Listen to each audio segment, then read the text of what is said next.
Hello, I'm the Hobbyman and welcome back to my channel. This is part 3 of my DCU. Today we're going to talk about phase 3 of my DC universe, or if I was control of the DCU. In part 1 we talked about phase 1, and in part 2 we talked about phase 2, and now we're going to be talking about phase 3 of my DC universe. But anyways, let's get started. The first movie of phase 3 is an origin story of the Martian manhunter called the Martian manhunter, or just manhunter. I really haven't figured out the name yet. But anyways, in the movie, we get, as I said earlier, his origin. On Mars, John Jones was a member of the peaceful Martian society known as the Green Martians. They possessed incredible shape-shifting abilities, telepathy, and other psychic powers. However, an event known as the Martian Holocaust occurred, wiping out most of the Green Martians and leaving John Jones as the last of his kind. The movie would mainly focus on the event, the war between the Green and the White Martians. In an attempt to survive, we see John sneaking into the mothership, and there he sees Protect talking to Darkseid. Protect is the main villain of the first Justice League movie, as you can remember. When the ship comes to Earth, one of the White Martians finds John, and they fight, and the movie ends with John fighting a lot of White Martians as Superman comes to help him, which happened in the first Justice League movie, so just dive right into the Justice League movie. The next movie of phase 3 is Batman: Shadows of Gotham. The film begins with a battle between Batman, Tim Drake, who is the new Robin as you remember, and Dick Grayson versus Bane. Batman defeats Bane and throws him into jail, or Arkham. After that, we see the main villain of the film, which is Deathstroke, who is planning a surprise attack on Batman, and we find out that he sent Bane to go attack Batman while he goes and sets up his trap on Batman, which is to set a bomb on the Batmobile, knowing that the car would tell Bruce about the bomb, which Bruce obviously disarmed. Later, Deathstroke goes undercover to attack the police station. He kills a lot of cops and frees Bane from the prison. Batman shows up and falls right into Deathstroke's trap and gets stuck, and Deathstroke reveals who he is, and we get to see how they train together under Ra's al Ghul, and then he leaves. On the way out, Nightwing and Tim try to stop Bane and Deathstroke, but it goes horribly wrong, and Tim is nearly beaten to death. And when he is about to be killed, the Red Hood comes and saves them. The Red Hood saves Batman again when he's stuck. Slade and Bane escape, and then Nightwing, Red Hood, Tim, and Batman get away. Slade and Bane, however, take Nightwing with them. At the Batcave, they get sent a video from Slade on where they can meet him and save Dick Grayson. Bruce denies Jason and Tim to go with him, and he goes alone. He fights Bane and Slade and is getting paid badly, and Bane is about to kill Bruce when Jason comes and saves Bruce, and together they defeat Bane and Slade. But Slade disappears, and now the Bat family is whole again. The post-credit scene would be a pod landing in the ocean, and it's Doomsday. The third movie of phase 3 is a big one. It's the death of Superman. I would most likely name the movie something else so I wouldn't spoil the ending. But anyways, in the movie we see a giant meteor heading to Earth, which contains a new threat known as Doomsday. The meteor lands in the ocean, and Aquaman and his soldiers try to stop the monster, but they can't. Aquaman calls for the Justice League, and Doomsday goes off to find Superman and starts wreaking havoc in Metropolis. As Doomsday rampages through the city, the Justice League, including Superman, Batman, Wonder Woman, and others, unite to confront the creature. However, even with the combined efforts of Earth's mightiest heroes, the Justice League, not the Avengers, they fail to subdue Doomsday, resulting in a devastating battle. As the battle intensifies, Superman realizes the gravity of the situation and decides to make the ultimate sacrifice to protect his friend, his city, and the world. He engages in a final clash with Doomsday, culminating in a brutal battle that takes them both to the brink of destruction. In a cinematic act, the heroism Superman delivers a powerful blow to Doomsday. He kills Doomsday and gets a lot of injuries and dies in the process. The movie would end by showing us how sad the world is that they lost their greatest protector Superman, and the funeral for Clark Kent, which Bruce Wayne, Diana, Lois Lane and all go to. Metropolis would mourn the loss of their greatest hero. The post-credit scene of this movie would be Darkseid receiving Superman's DNA But anyways, the next movie is named The Hawks, and it's about, obviously, Hawkman and Hawkgirl. The movie begins by delving into the ancient Egyptian era where Prince Khafu and Princess Kaiaru's forbidden love, sorry if I pronounced those names wrong, Hawkman and Hawkgirl, are abruptly ended when they are brutally murdered by Vidal Savage, a ruthless sorcerer seeking immortality. However, due to an ancient Egyptian curse, the souls of Khafu and Kaiara are bonded to be eternally reborn, discover their love, and resume their eternal war against Savage Opress. Not Savage Opress, Vandal Savage. It's not Star Wars, it's DC. I don't even know why I said that. As the story unfolds, we witness Hawkman and Hawkgirl's countless incarnations and tragic death, as Savage just kills them over and over again. Each time they are reborn, they slowly regain their memories and abilities, but Savage internationally makes it nearly impossible for them to bring him to justice. In the present day, they obviously are mourning Superman's recent death. Hawkman and Hawkgirl approach the Justice League for assistance. Wonder Woman takes up their cause and joins forces with the duo to put an end to Savage's reign and of terror, obviously. Together, Hawkman, Hawkgirl, and Wonder Woman engage in a battle against Vidal Savage, who has harnessed ancient artifacts and dark magic to become even more powerful. Hawkman, Hawkgirl, and Wonder Woman combine their skills and determinations to defeat Savage. With his defeat, the heroes finally break free from the cycle of death and rebirth, allowing them to live a life free from Savage. The post-credit scene would be our first look at Brutal. Brutal is a clone of Superman that Darkseid made in his universe, with his DNA that he got at the post-credit scene of the death of Superman. The next movie would be one of my favorites, Constantine. The movie introduces us to, obviously, John Constantine, a cynical and tormented exorcist and occult detective. Haunted by its past mistakes, Constantine possesses the ability to see and interact with the supernatural entities that lurk in the shadows. As he battles demons and other supernatural forces, he struggles to find the redemption for his own soul. The story unfolds as Constantine investigates a series of mysterious and gruesome supernatural occurrences that threaten the unleash of power ancient evil upon the world. During this investigation, he uncovers shocking revelations about his own illegitimacy and the true nature of his powers. In his quest for answers, Constantine encounters Satana, a powerful sorceress, who becomes an unlikely ally.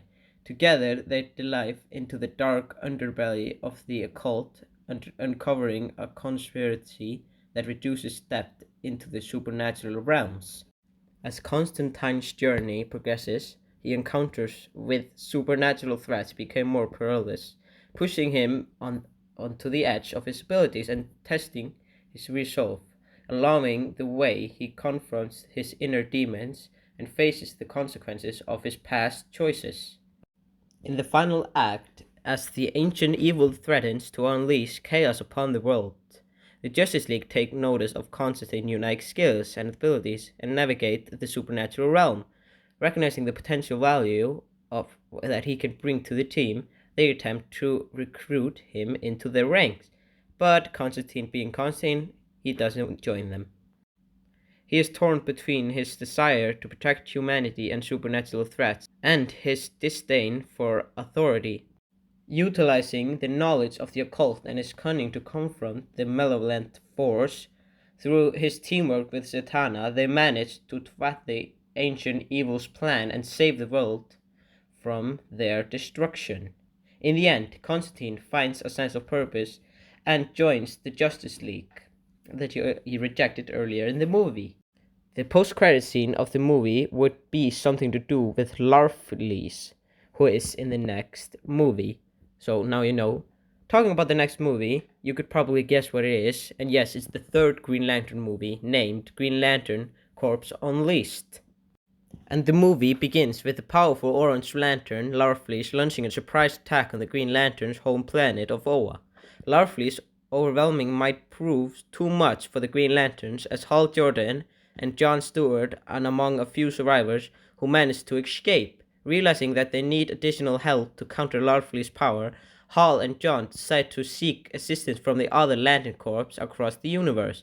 They embark on a dangerous journey to gather allies from the Blue Lanterns, the Indigo Tribe, and the Star Sapphires, each possessing unique abilities and strengths.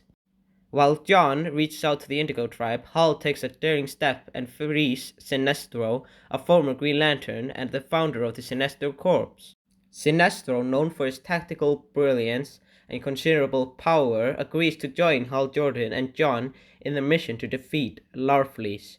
With their newfound allies, the Lantern Corps band together to launch a coordinated attack on Larfleeze's stronghold.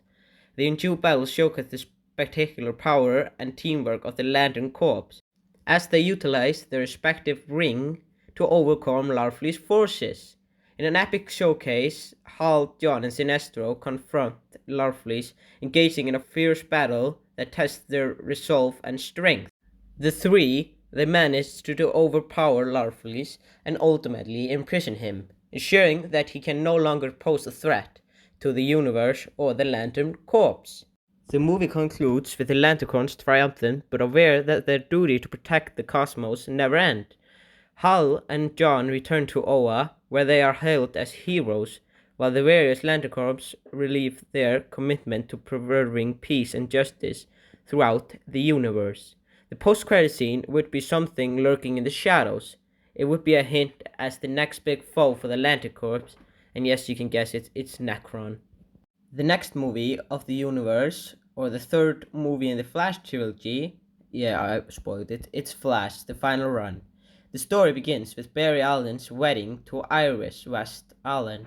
Shortly after the wedding, Barry and Wally receive a distress call about a man who has been transformed himself into a destructive tornado and wreaking havoc among the city.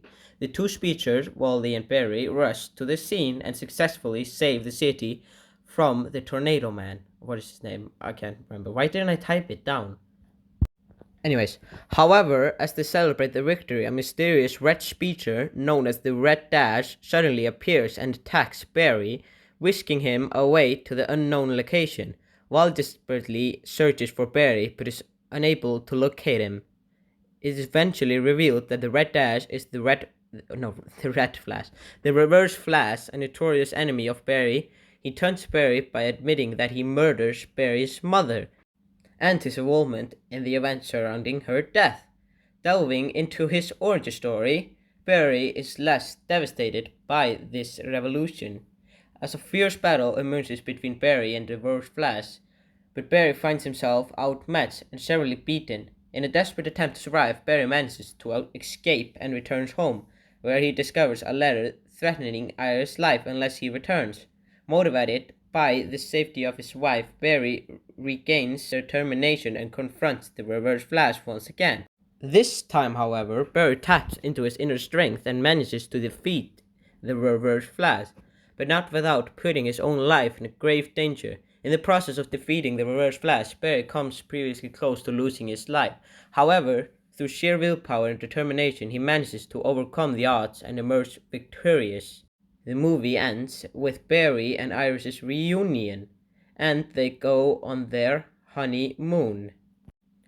The post-credit scene would be Amanda Waller setting up the Task Force X, aka the Suicide Squad.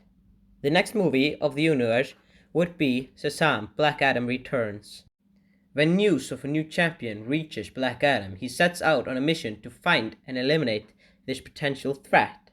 Black Adam, fueled by his desire for dominance, launches a surprise attack on Shazam, catching him off guard and inflicting several damage. However, just when it seems all hope is lost, Cyborg intervenes and manages to save Shazam, temporarily giving him a chance to recover and regroup. Realizing that he cannot face Black Adam alone, Shazam embarks on a quest to uncover the hidden World War II ruin that holds a myth about the Justice Society, a legendary team of heroes from the past. Within the ruins, Shazam discovers 4 members of the Justice Society: Jay Garrick, the original Flash, Alan Scott, the first Green Lantern, Hourman, and Mr. Terrific. Together, Shazam and the reawakened Justice Society members return to the Hall of Justice, a gathering place for heroes. They devise a strategy to stop Black Adam, and they combine their unique abilities, Shazam, Jay Garrick, Alan Scott, Iron Man, and Cyborg, form a formidable force against Black Adam. The final battle between Shazam and Black Adam is an intense and thrilling showdown, with both champions pushing their powers to the limit. Through the strategy, teamwork, unwavering determination, and the strength of their combined abilities, the heroes manage to overcome Black Adam's formidable might, ultimately defeating him and restoring peace with him and making a deal. The deal is that if they need help, he would come help them, and if he needed help, the Justice League would come help him if his city was in danger.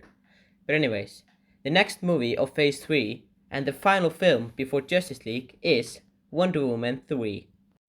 I couldn't come up with a better name, so you could help me with that. The movie begins with Wonder Woman receiving a distress call from the island of the Mascara, her home, and her birthplace of the Amazons. As she arrives, she discovers that the peace of harmony of the island have been shattered by the sudden appearance of Zeus, the king of the gods, who has grown resentful and vengeful towards humanity. Zeus has become corrupt by his own power and the relentless prayers of mortals seeking his favor. Believing that humanity has become unworthy of his divine protection, he begins unleashing havoc and destruction upon the mortal realm. Diana realizes that she must confront Zeus to save both the mortal world and the gods themselves. Guided by her unwavering determination and her knowledge of Greek mythology, she sets out on a perilous journey to find the hidden realm of Olympus, where the gods reside.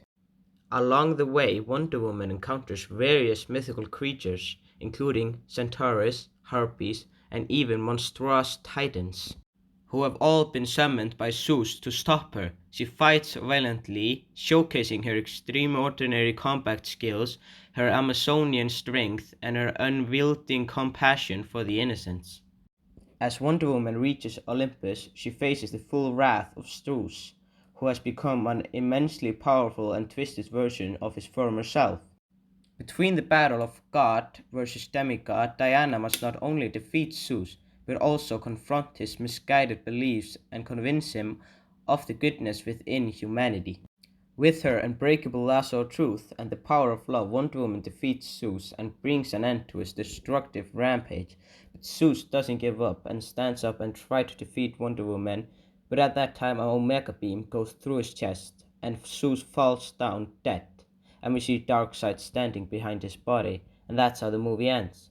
There's no post-credit scene for Wonder Woman 3. I will go straight into the next movie of the universe named Justice League Eternal War.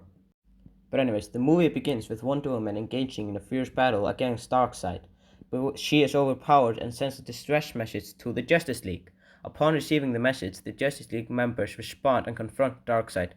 However, Darkseid reveals his secret weapon, a Superman clone named Brutal, along with his army of parademons and paradooms. If you don't know paradooms, it's parademons plus Doomsday, so they're all powered. During this battle between the Justice League and Darkseid and his army, most of the Justice League members are killed, but Batman, Hal Jordan, Wonder Woman, Flash, Barry Allen, Constantine, and Green Arrow manage to escape. Realizing that they need more help, they set out to recruit additional members to their cause. They gather Mera, Plastic Man, Black Adam, and the Titans, forming a new alliance. Together, they devise a plan to revive Superman, who is successfully brought back to life, although he doesn't have his power when he's brought back to life. The team go on a mission to try and stop Brutal, knowing, or not knowing, it's just a theory that Batman comes up with, that if any of his friends, Batman, Wonder Woman, or Flash, Green Lantern, get in real danger or near death, then Superman's power will kick in and he can help them. As they face Brutal, Brutal beats them all up badly. However, when Brutal is on the verge of killing Batman, Superman's powers suddenly kick in and he joins the fight. With the assistance of Black Adam, they manage to defeat Brutal, and Black Adam kills Brutal. The movie ends with the Justice League regrouping and devising a plan to stop Darkseid, and Batman goes out to recruit Deathstroke.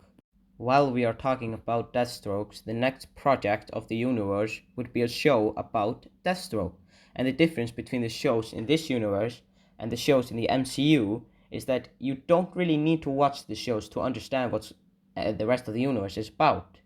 They're just there to give you a little bit more on the universe and describe the character. So you don't have to watch them, they're just to help you understand the characters more. But anyways, the show is centered around Deathstroke. We delve into his origins and then a unique training experience with Batman under the watchful eye of Ra's al Ghul. Alongside them is Talia, Ra's al Ghul's daughter, who develops a romantic interest in Batman, although they are not a committed relationship. As the story unfolds, Deathstroke and Batman find themselves united in a common goal to defeat Ra's al Ghul, a formidable leader of the League of Assassins. However, they face a mortal dilemma as they differ in their views on whether they should kill Ra's al Ghul or spare his life. Obviously, Deathstroke kill, Batman spare his life. This turns the two against the one and the other, and they fight. Bruce defeats Deathstroke and saves Ra's al Ghul's life, and Slade Wilson and Bruce Wayne go their separate ways. The next movie of Phase 3 is The Suicide Squad. In The Suicide Squad, the brilliant supervillain Lex Luthor and Amanda Waller, the mastermind behind Task Force X, form a team of villains to combat the sinister threat of Granny Goodness and Vermin Wunderbar. If you don't know, he is one of Darkseid's minions, as Granny Goodness is also, but you probably know who that is. Lex goes and joins the team as their leader, wearing the mech suit that he wore in the second Superman movie, The Man of Tomorrow. It's upgraded, obviously. The members of the Suicide Squad are Deadshot, Harley Quinn, Captain Cold, Heatwave, Solomon Grundy, Bronze Tiger, Cheetah, Dr. Light, Captain Boomerang, Bane, and Black Manta, and obviously you know Lex Luthor. Each member possesses unique abilities and troubled past, making them the perfect candidates for the assignment. The movie opens with Lex and Waller assembling the squad, obviously to stop the danger that Granny Goodness and Vermin Wunderbar possess on Earth. Too powerful assertive bent on wreaking havoc, the Suicide Squad embarks on a series of thrilling battles, fighting their way through formidable enemies to reach their targets. Tragedy strikes as Dr. Light and Captain Boomerang, Bronze Tiger lose their lives during a fierce encounter with the enemy base. Until the remaining members press forward, gaining crucial information about Granny Goodness' whereabouts from Vermin Wunderbar before Cheetah takes his life. The squad confronts Granny Goodness in her stronghold, engaging in a fierce battle. However, the harrowing mission claims the lives of Heatwave and Captain Cold. They die. In a selfless act of sacrifice, Deadshot offers his life to aid the Suicide Squad in obtaining vital information and ultimately defeating Granny Goodness. Following their victory, Superman arrives to speak with Lex Luthor. Impressed by the squad's bravery and success, Superman proposes recruiting the team to help them defeat Darkseid. The Suicide Squad joins the Justice League as a formidable ally in the fight against Darkseid. Oh yeah, the movie Suicide Squad happens at the exact same time as the Justice League Eternal War movie. The final film of this universe, or at least Phase 3, is Justice League Apocalypse War. In the movie, the Justice League expands its ranks by recruiting new members, including Deathstroke, Mr. Terrific, and the Suicide Squad. However, their unity and strength are put on an ultimate test when Darkseid learns of Granny Goodness' demise and sets his sight on Earth, determined to kill the League. Darkseid, a powerful cosmic being, personally arrives on Earth, unleashing his formidable might against the Justice League. Realizing the dire situation, Batman instructs Barry Allen, the Flash, and Lex Luthor to flee this battle. Recognizing that they are the only hope for the League's survival, Barry hesitates, but under the guidance of Constantine and a little spell, he follows Batman's order. The League engages in a fierce battle with Darkseid, but proves to be outmatched. Darkseid captures Batman, Mr. Terrific, and a few surviving members, taking them to his stronghold on Apocalypse, where he intends to force them to crack the anti-life equation. Trapped in cells, Bruce Wayne, Batman, encounters Mr. Terrific, a powerful ally, and a surviving Nuke God. Together, they devise a daring plan to escape their cell and free the remaining imprisonment heroes, consisting of Superman, Black Adam, and Mr. Terrific. Their breakout is successful, but the group fights their way through Apocalypse, eliminating the formidable Callback along the way. Meanwhile, they discover that the whereabouts of the Flash and Lex Luthor and meet up with the two. But their reunion is a part of Darkseid's plan. Unknown to the heroes, Darkseid had planned a tracker on Mr. Miracle. The few heroes fight Darkseid and his army again. Barry realizes his crucial role and tells Bruce to convey his love to everyone he knows before sacrificing himself to save them. Barry runs at incredible speed and saves everyone that died in the past in the Justice League Eternal movie. So they all come and we get this final battle between the Justice League and the Suicide Squad and the Teen Titans versus Darkseid, something like in the Avengers Endgame. But sadly, Barry loses his life in the process. With the combined forces of the Justice League, Justice Society, Titans, and the Suicide Squad, the heroes stand united against Darkseid and his army.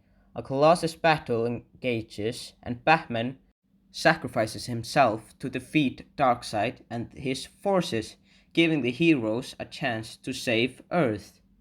Although they successfully protect the planet, the heroes mourn the loss of their fallen friends and heroes, Batman, Bruce Wayne, and the Flash, Barry Allen. The movie ends with a funeral for the two, paying tribute to these legendary heroes who gave their life to save Earth. And there will be no post-credit scene because this is the end of the Darkseid saga. And that's what I would do if I was in control of the DC universe. And thank you all so much for watching, and I would want to make a phase 4 if this video does well. But with that all done, I'll catch you all later. Goodbye.